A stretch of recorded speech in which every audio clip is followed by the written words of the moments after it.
अस्सलाम वालेकुम बेटा, हम फाइनल अकाउंट के अब फर्स्ट क्वेश्चन को सॉल्व करने लगे हैं। राइट, ये फर्स्ट क्वेश्चन आपको नज़र आ रहा है, जिसमें मैंने आपको पहले कहा था कि आपने क्या करना है। सबसे पहले आपने क्वेश्चन को पढ़ना है और क्वेश्चन में मार्क करना है। जैसे परचेजेज डेबिट तो डेबिट, ओपनिंग स्टॉक डेबिट है, सेल्स क्रेडिट है, जो फॉर्मेट पहला जाए सेल रिटर्न डेबिट है। इस तरह करके सब चीज़ आपने लिख देनी है। देखें, पैकेजिंग चार्जेस, ये अल्फाज उन दोनों फॉर्मेट में नहीं था, तो इसे मैंने क्रॉस कर दिया।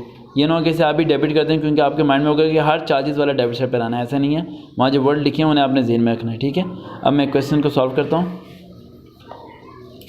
अब ज़हन में रखिएगा, ये उसने ग्रोथ प्रॉफिट उसने मालूम किया। राइट, आंसर दिया हुआ, यानी उसने क्या है क्वेश्चन में, from the following balance as prepare a trading account.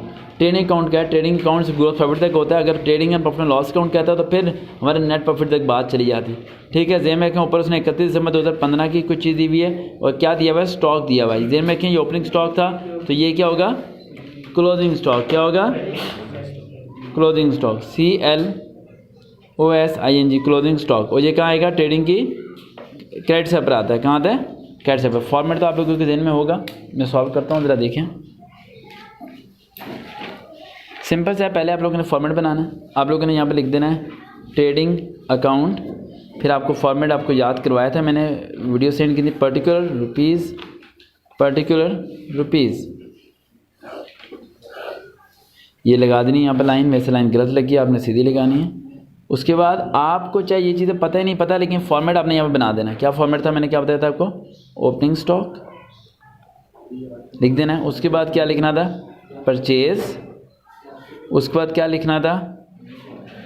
Purchase return. उसके बाद यहाँ पर मैंने क्या लिखने को याद करवाया था? सेल्स। फिर क्या लिखवाया था? Less return. यहाँ पर था क्लोजिंग स्टॉक। यहाँ क्या था? Closing stock. कम से कम ये अमाउंट तो आपकी बिल्कुल सही होनी चाहिए। ओपनिंग स्टॉक यहाँ पर अमाउंट कितनी दी हुई है? ओपनिंग स्टॉक की अमाउंट दी हुई है 24,000। यहाँ पर लिख देना है 24,000। परचेज की अमाउंट कितनी दी हुई है उसने? परचेज की अमाउंट देखें, परचेज की अमाउंट उसने दी हुई है 61,250।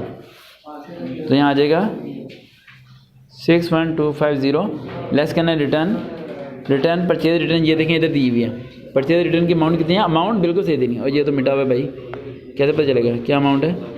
1250। ये इसमें से क्या होगा?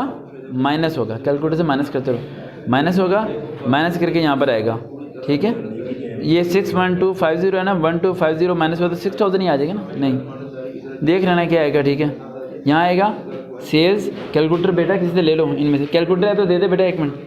तो आगे आपने सेल्स पे आ जाना है। सेल की अमाउंट आपने लिख देनी है। सेल की अमाउंट यहाँ पे देखें क्या दी हुई है। सेल की अमाउंट यहाँ पे दी हुई है 1 लाख। यहाँ पर आपने लिख देना 1 लाख। देखें ब्रैकेट के अंदर लिख रहा हूँ मैं, क्योंकि रफ वर्किंग करनी है। लेस करना रिटर्न कितनी वैल्यू दी हुई है? ये देखें 1500 दी हुई है। ठीक है, वहीं से आपने अमाउंट लेके यहाँ पर लिख देनी है 1500। 1 लाख में से 1500 माइनस करें। इधर बैठना बेटा। 1 लाख में से 1500 माइनस करें। जल्दी दिखाएं 98500। यहाँ पर आ जाएगा 98500। ठीक है, और यहाँ ये इसमें से करें 61,250 में से 1250 माइनस 61,250 माइनस 1250। दिखा दिए करें मुझे, दिखा दें बेटा। 60,000 आ जाएगा। ठीक है, यहाँ क्लोजिंग स्टॉक की वैल्यू कितनी दी हुई थी ऊपर? 34,000। यहाँ 34,000 लिख देना। ये पार्ट 1 हो गया। पार्ट 2 समझाता हूँ मैं आपको।